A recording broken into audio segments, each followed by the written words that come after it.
So if it wasn't already official enough, Luka Doncic releases a statement to the Dallas Maverick fans. The Mavs tried to pay a beautiful tribute to Doncic today by almost losing by 77 in their first day without him on the roster officially.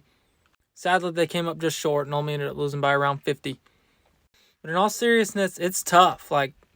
Mavs fans are going through it. I saw a little bit of Nico Harrison's press conference today with Jason Kidd, and it was just pretty obvious. You could tell Jason Kidd had no idea any of this was going on. All those reports seemed to be true, and it also just didn't seem I didn't watch all of it, so I'm not gonna act like I did. But just by reading body language, it just didn't seem that Jason Kidd was too thrilled with the trading away of Doncic.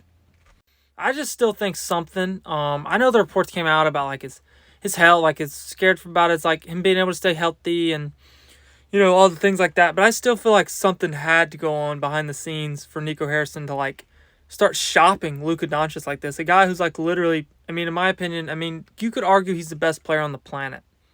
It's just a bizarre situation. It's hard to think as a fan you could be this upset about getting a guy like Anthony Davis in a trade. Even Luka's dad released a statement today.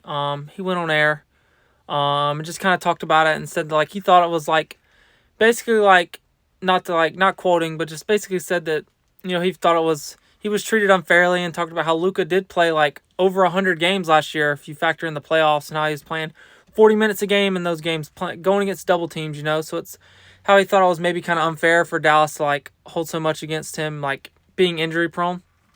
And I know he suffered some injuries in the past. He missed almost the whole playoff series a couple years ago. They went to the Western Conference Finals. Brunson had to win us a couple games in the playoffs.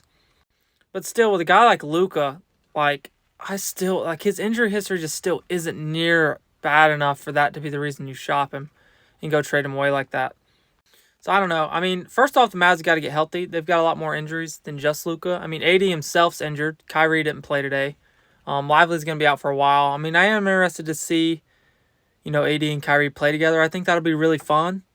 But at the end of the day, like I said in an earlier video, the only thing that could make this trade even decent is if Dallas goes out and wins a championship. And I just don't see that happening, I don't think. This is just something that you just didn't think seemed possible, in every Mavs fan's mind it was, Luka's going to come back this year, we're going to make a playoff push, see what happens, and then we're going to give him the Supermax over the offseason. Trading him was never an option. Guys like that just don't get traded. I think the craziest thing to me is that by the time Luka retires, he will have spent more time playing for other teams than he will have spent playing for the Mavs, which is the craziest thing to me.